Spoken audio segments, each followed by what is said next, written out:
हे दोस्तों, क्या हाल चाल आप सबके। होप सो आपके सारे पेपर बहुत गजब के गए हैं।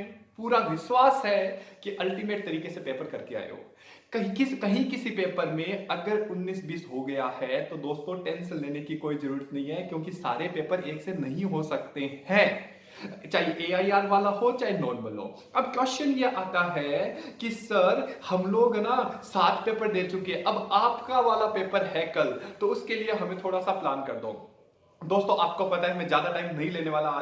आज की क्लास में हम लोग 7 मुद्दों पे बात करने वाले हैं, और वो 7 मुद्दे आपके दिमाग में रहने चाहिए, क्योंकि आप प्रिपेयर कर रहे हो। अभी आप ना कोई पहाड़ नहीं तोड़ने वाले। अभी ये जो टाइम है ना वो खाली एक बार रिवीजन करने का टाइम है। तो इसके लिए आपको सबसे पहले एकदम है ना दिमाग को शांत करना है, एक कूल होकर पढ़ाई करनी है। टेंशन में तो आप अच्छा क्लियर कर ही नहीं पाओगे। तो क्वेश्चन ये आता है कि सर वो कौन से 7 बात है जो आप लेके आए हो। सबसे पहला पॉइंट क्या है सर, हम बहुत ज्यादा परेशान हैं। परेशान क्यों है सर, हम 7 पेपर देके आ गए, हम इतना परेशान है कि हमें पढ़ने का मन नहीं कर रहा और हमारे दिमाग में कुछ घुस नहीं रहा। दोस्तों सबसे बड़ी बात, आपकी जगह अगर मैं होता तो मुझे भी ऐसा लगता कि यार बड़ा परेशान हो गया, लेकिन एक ही तो दिन की बात है। ज्यादा ये 8वां पेपर है एफएम, इसी चक्कर में आधे बच्चे तो पहले ही आउट हो जाते हैं, क्योंकि वो बड़े बेचारे थक जाते हैं कि सर 7 पेपर है, और 7 पेपर आपको पता है सारे अच्छे गए नहीं होंगे, ये तो आपको भी पता है मुझे भी पता है। अब मान लो आज आपका टेक्स्ट का पेपर था।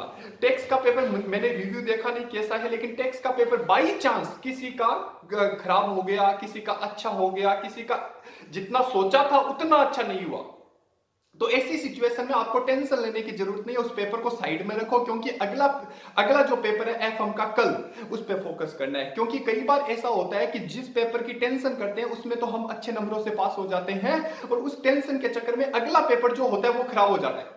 तो ऐसी सिचुएशन में एनालिसिस करते रहना, लेकिन एग्जाम के बाद ना अभी किसी को कॉल करना है कि तेरा पेपर कैसा हुआ, मेरा पेपर कैसा हुआ, ना अभी काउंटिंग करनी है मेरे कितने नंबर आएंगे कितने नहीं आएंगे। आपको एक भी फोकस करना है क्या, कि अगले पेपर के लिए तैयारी क्या है। जब इतने दिन का सफर तय किया है तो एक दिन में क्या जाता है। तो पहला क्वेश्चन, परेशान परेशान कुछ भी नहीं होना, एकदम सरल सा पेपर आता है। अब मैं बोलूं सरल, सर कल पेपर सरल नहीं है तो हम तो आपको गालियां निकालेंगे, ऐसा नहीं। सरल का मतलब है अपने दिमाग में ये पॉजिटिविटी रखनी है कि पेपर इतना हार्ड नहीं आता। नंबर 2, सर सर एक बात बताओ, आज लास्ट डे है, हमें किस तरीके से प्लान करना है। दोस्तों आपको पता है थ्योरी और प्रैक्टिकल प्लस एमसीक्यू, तो बहुत बड़े बड़े क्वेश्चन उम्मीद से बाहर है। मैं ये नहीं बोलता आएंगे नहीं, लेकिन आपको पता है ज्यादा बड़े क्वेश्चन नहीं पूछे जाते, और इवन हो सकता है पूछ ले, लेकिन मैं अपनी ओपिनियन के साथ बोल रहा हूं कि इतने बड़े क्वेश्चन भी नहीं पढ़ने जो हम लोगों का टाइम भी ज्यादा ले जाए और एग्जाम में आए नहीं। दूसरी बात, आपने जितना पढ़ा है उतना आपने बेस्ट पढ़ा है। अब 8% आपको नया मटेरियल कुछ भी उठाने के लिए जरूरत नहीं है, क्योंकि कुछ बच्चे क्या करते हैं लास्ट दिन कोई वीडियो देख लेते हैं और उनके अपने स्टडी मटेरियल है। तो ऐसी सिचुएशन में क्या होता है कि वो बच्चा मिसगाइड हो जाता है, तो ना इधर का रहता ना इधर का रहता। अगर आपको पढ़ना ही था तो पहले पढ़ते, लेकिन अब लास्ट टाइम पे जो पढ़ा है उसको ही रिवाइज करना है। ये गलती आप मत कर देना। तीसरा पॉइंट जो आपका आ रहा है, प्लानिंग। सर हमें प्लानिंग कैसे करनी है। दोस्तों आपके पास समरी मटेरियल होगा, समरी नोट्स आपने बना रखे होंगे, कुछ बच्चों ने ऑडियो समरी बना रखी होगी, वो बहुत अच्छा कारगर साबित होने वाला है, वो अच्छे से पढ़ना। और एक बात हमेशा ध्यान रखना, कुछ बच्चे क्या करते हैं 100% तैयारी करने के चक्कर में सारा बर्बाद हो जाते हैं। अपन को 100% पे फोकस नहीं करना।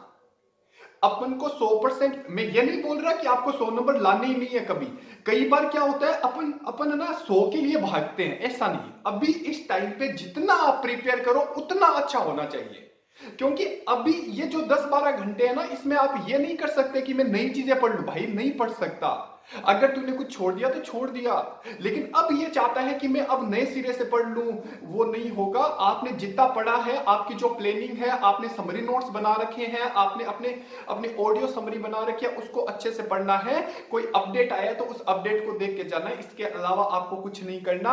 और ये मत सोचना कि आप अपना एजम्पशन मत लगा देना कि इस बार तो मुझे नहीं लगता कैपिटल बस्टिंग से आएगा। नहीं, क्यों नहीं आएगा भाई, ऐसा कुछ इंटरप्रेट मत करना। उसके बाद 4 नंबर, सर पेपर अगर हार्ड आ गया तो क्या होगा। सर पेपर इजी आ गया तो क्या होगा। अरे भाई अगर इजी है तो सबके लिए ही इजी है, ध्यान रखना। अगर हार्ड है तो इंस्टीट्यूट आपके पेशेंस लेवल को चेक करना चाहती है कि अगर आपका पेशेंस लेवल 3 घंटे तक अल्टीमेट है ना, तो भाई साहब आपको कोई नहीं हरा सकता। ये बात हमेशा ध्यान रखना, क्योंकि आप वो बच्चे हो जिन्होंने 5 बार रिवीजन किया, उसके बाद भी यार मुझे आ नहीं रहा, तो खुश हो जाना कि अगर 5 बार रिवीजन करने के बाद भी ये इतना टफ पेपर आ गया, तो इसका मतलब किसी को नहीं आ रहा। अब अपनी स्ट्रेटेजी को चेंज कर लो। आप ये सोचो, पहले तो 40 नंबर की व्यवस्था करो। आपको 100 में नहीं भागना। 100 में कब भागा जाता है? जब पेपर लेवल का एकदम नॉर्मल आ जाता है, जब लगता है पेपर बहुत हार्ड है, बहुत हार्ड है, एकदम कूल हो, उसमें ढूंढो 40 से 50 नंबर की पूरे 100 में व्यवस्था करो। कितना भी पेपर हार्ड आ जाए, लेकिन 40 से 50 नंबर तो आप बना ही सकते हो। मैं ये नहीं बोलता पेपर टफ नहीं आ सकता, आ सकता है, लेकिन प्रिपेयर रहो ना। पहली टफ आ गया तो 50 से 60 नंबर या 40 से 50 नंबर की व्यवस्था पहले करनी है, क्योंकि 100 के 100 क्वेश्चन कभी भी हार्ड नहीं आ सकते और ना वो इजी आ सकते हैं, राइट। तो भाई अपने को क्या करना, पहले अपनी व्यवस्था करो। उसके बाद 5 नंबर 5 पॉइंट है सर, एमसीक्यू है। पेपर क्या है? एमसीक्यू। सर एमसीक्यू में किस तरीके से पढ़ना है? दोस्तों एमसीक्यू में आधे से ज्यादा बच्चे ये गलती करते हैं, पेपर को अच्छे से पढ़ते नहीं है। पेपर को अच्छे से पढ़ते ही नहीं हैं।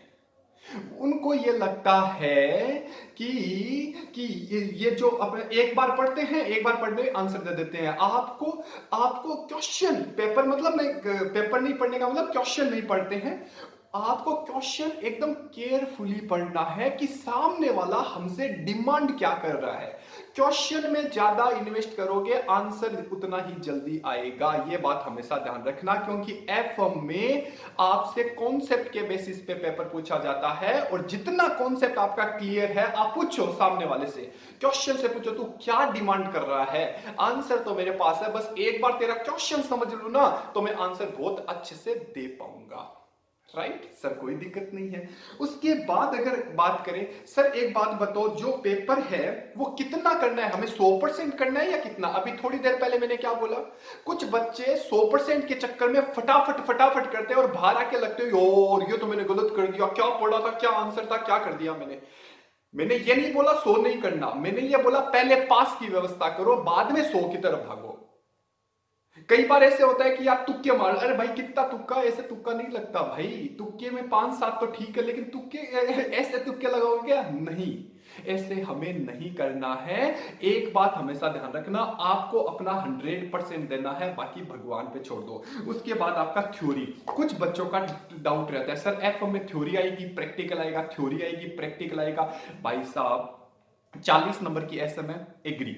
40 नंबर की जो एसएम है, उसके बाद जो आपका आता है 25, मेरा ये मानना है 25 से 30 नंबर की आपको थ्योरी मिलेगी। तो अल्टीमेटली 65 से 70 नंबर तक आपको क्या मिलेगा? थ्योरी मिलेगी। लेकिन एफएम की जो थ्योरी होती है वो प्रैक्टिकल बेस्ड थ्योरी होती है, और आपको कैपिटल बस्टिंग में या सब में आपको थ्योरी पढ़ा रखी है, उस थ्योरी पे फोकस करना और रटने की कोशिश मत करना। अब कई बच्चा क्या बोलता है, सर मैंने तो पोर्टफोलियो आज तक पढ़ा ही नहीं है, तो अब पढ़ लूं क्या? मैं उसे ये नहीं बोलूंगा पढ़ या नहीं मत, लेकिन मेरी ओपिनियन है कि लास्ट टाइम पे जो आपने पढ़ा है पहले उसको पढ़ लो। उसके बाद अगर टाइम बचता है तो एक बार थोड़ा थोड़ा समरी तो बनी हुई है ही, और आपको मैंने नोट्स किस तरीके से बना रखे हैं, एक रजिस्टर में क्या सारे कॉन्सेप्ट और एक में क्वेश्चन, तो कॉन्सेप्ट पढ़ के चले जाओ।